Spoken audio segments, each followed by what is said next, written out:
Okay. Sure. Assalamualaikum. My name is Dr. Amara and I am working as a SR in Gynae Unit 1.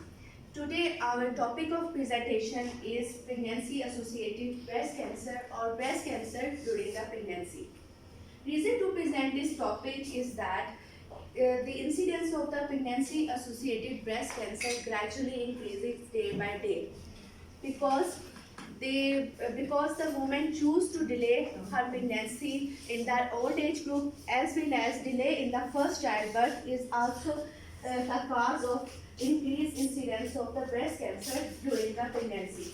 That's why I presented this topic to you to increase the awareness. When you encounter this patient during your antenatal visit or in emergency or in the ward, the common question asked by the patient is either is it safe to continue the pregnancy? What are the treatment options available during the pregnancy for the pregnancy associated breast cancer? Either mammogram is safe or not safe. That's why we discuss all these things one by one in our presentation. What is the pregnancy associated breast cancer? Why it is different from other breast cancer? The tumor diagnosed during the pregnancy or within a 1 year of the postpartum is called the breast cancer during the pregnancy or pregnancy associated breast cancer. The pregnancy associated breast cancer, next slide. Next slide. As we discussed earlier, the pregnancy associated breast cancer is increasing day by day, but its reported incidence is 0.2 to 3.8%. And it usually complicates into the 1 into 3,000 to the 10,000 of the pregnancy.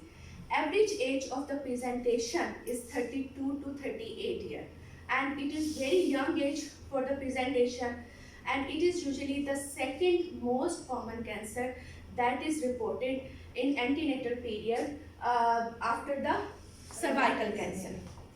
Okay.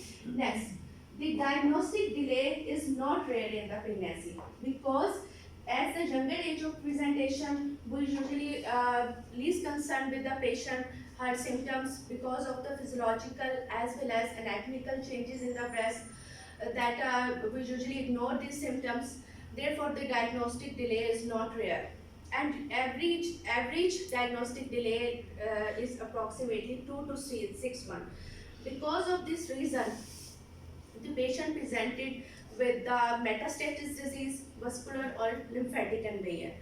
Therefore, increased awareness of the clinician is very necessary in this regard, so that we can easily diagnose in the early stage of the disease. Second, usually the patient presented, next slide, patient presented in the same way as that of the non-pregnant state. Patients usually presented with a lump in the breast, either nipple discharge or inflammatory changes in the breast. Next slide.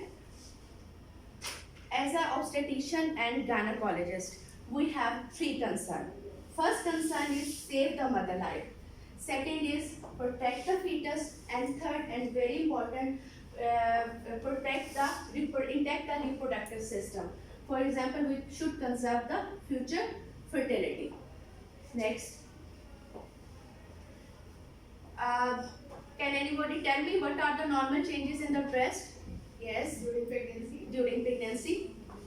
the pregnancy hormones, which is predominantly progesterone, it acts on the breast to make the changes of hypoplasia and hypertrophy. The lobules in the breast, they are more numerated in the pregnancy. Yes. And the mammillary epithelium, उसका भी hypoplasia हो जाएगा, और basically the breast prepares itself for the lactation after pregnancy. Good. The blood supply also increases Yes, during yes. pregnancy. These are the things are mentioned in this slide, and therefore the patient presented usually with a large tumor because of all these reasons, and vascular invasion and distal metastasis because of the increased supply of the breast. Next. When we go to we take the history of the patient, we should rule out these risk factors while taking the history. First and most important is the age, second is the family history, third is the environmental factor, and fourth fourth is the obesity, smoking, and previous history of malignancy. Our last one is BRCA1 and BRCA2 mutation that leads not only the ovarian carcinoma but also the breast carcinoma. Next slide. When the patient is presented to us with a breast lump in the pregnancy, we should consider it carcinoma until proved otherwise. ठीक है, इसलिए मैंने सबसे पहले आपके लिए carcinoma, secondly non benign region भी आ सकती है, ग्लैक्टोसील, ब्रेस्ट एब्सेस भी हो सकती है, लैक्टेटिंग एडिनोमा भी हो सकता है, फाइब्रोएडिनोमा भी हो सकता है, फाइब्रोसिस्टिक डिजीज, लोबुलर हाइपोप्लेजिया भी हो सकता है. Next slide. प्रेगनेंसी में और नॉर्मल जो होते हैं उनमें कोई रिस्क फैक्टर में कोई डिफरेंशिएशन है कि उसमें ज़्यादा रिस्क होता है प्रेगनेंसी में? ये प्रेगनेंसी इटसेल्फ जो है ना वो रिस्क है ब्रेस्ट कार्सिनोमा का, क्योंकि जो प्रेगनेंसी रिलेटेड हार्मोन्स हैं वो इटसेल्फ ब्रेस्ट कार्सिनोमा की कर देते हैं. लेकिन अगर फुल टाइम प्रेगनेंसी है और आफ्टर डिलीवरी जो है ना ब्रेस्ट कैंसर का नॉन प्रेग्नेंट लेडी में इंसिडेंस कम हो जाता है, लेकिन during pregnancy risk of the breast cancer increase होता है. ठीक है. Diagnostic. Can anybody tell me how we diagnose the breast cancer without pregnancy in non-pregnant state? Yes. Yes, triple assessment test. First one is clinical examination, ultrasonography, mammography, and biopsy. Yes. In the same way, we diagnose the breast cancer during the pregnancy. In the same way, by the triple assessment. Next slide. Which include the clinical history.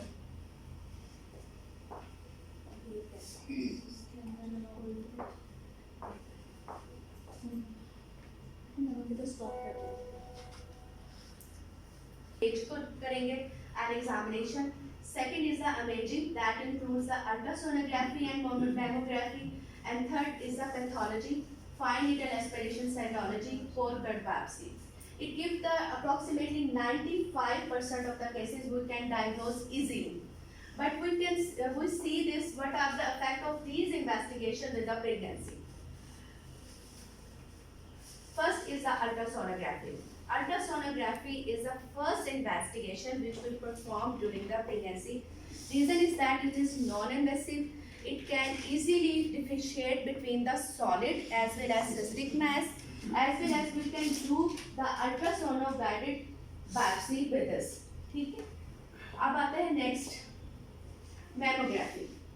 Mammography with the abdominal sheet can be done in all the trimester, but increase in the water content of the breast, as we discussed earlier in the physiology of the breast, physiological changes of the breast, its sensitivity is decreases up to 70%.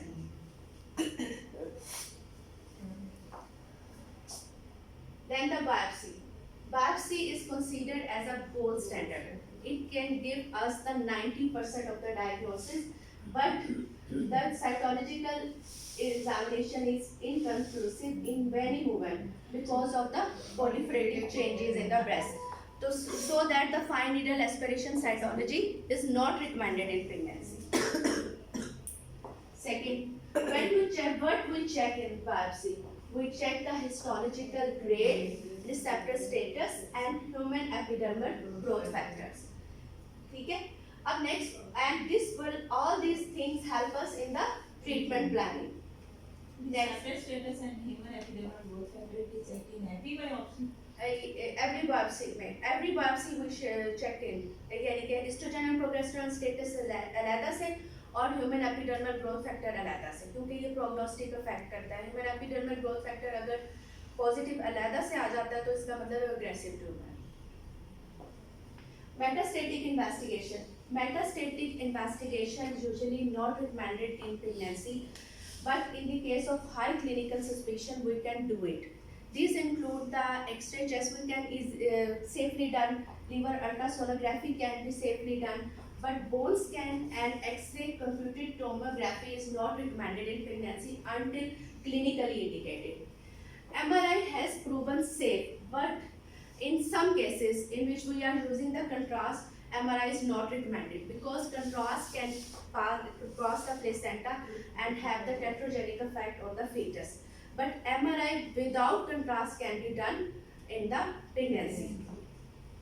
Treatment option. Treatment option totally depends on the stage of the disease, what is the receptor status, HER2 receptor positive or not, what is the gestational age, and patient preference.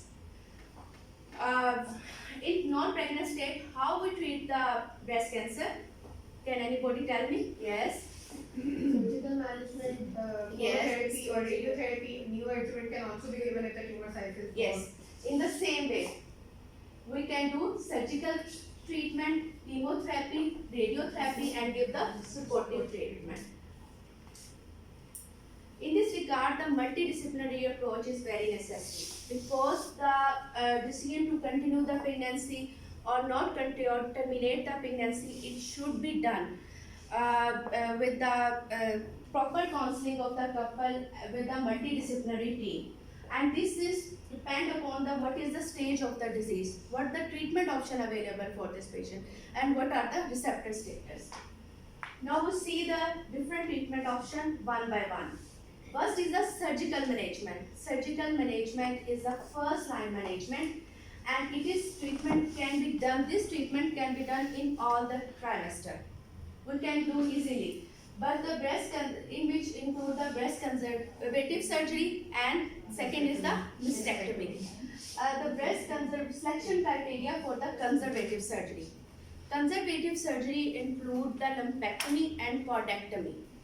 Lumpectomy, and this can be done in usually on the clinical lesion which is single lesion, not a multifocal lesion. Third, it is tumor not larger than 3 centimeter and tumor more than 2 centimeter away from the nipple, and lesion of the low histological grade, and there is no nodal involvement. In this case, we can do a conservative management, that is local exchange lumpectomy and cordectomy. अब question ये है कि cordectomy क्या है? Cordectomy removal of only one quadrant of the breast along with the muscles of the chest wall. Second, the mastectomy. In the case the tumor, if the tumor is larger in size, it is multifocal with nodal involvement, we go to the mastectomy. But for avoiding the prolonged anesthesia, reconstruction of the breast is not allowed, as well as it usually done after the postpartum period when there is a optimal symmetrization of the breast. Second is the chemotherapy. Chemotherapy is considered as a category B drug. It can cross the placenta and have the teratogenic effect. It can't be given in the first trimester, but it can be given in the second and third trimester, and it should be stopped for 3 weeks before the delivery. And it is the treatment, first line treatment option for the stage 4 disease, and tamoxifen is contraindicated during the pregnancy. What are the adverse effects of the chemotherapy?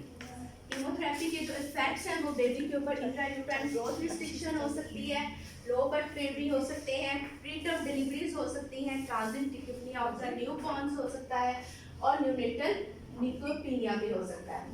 Third is the radiotherapy. Radiotherapy is contraindicated in pregnancy, but benefits outweigh the risk. We can use this technique. It can be used in the first trimester, and it is usually given to prevent the organ dysfunction like the spinal cord compression.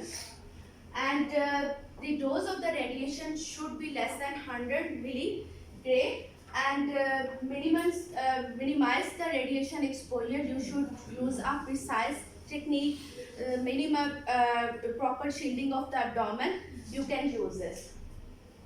Other supportive management like the onset granulocyte colony stimulating factor, methylprednisolone, hydrocortisone, and psychological support.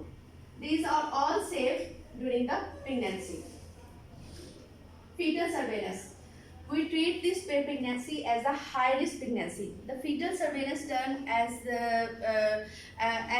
same way as we done in the high-risk pregnancy. For example, 20 weeks anatomical survey, and the fetal growth scan should be done after 4 weekly. If there is a suspicion of IUGR, you can go to the doctor.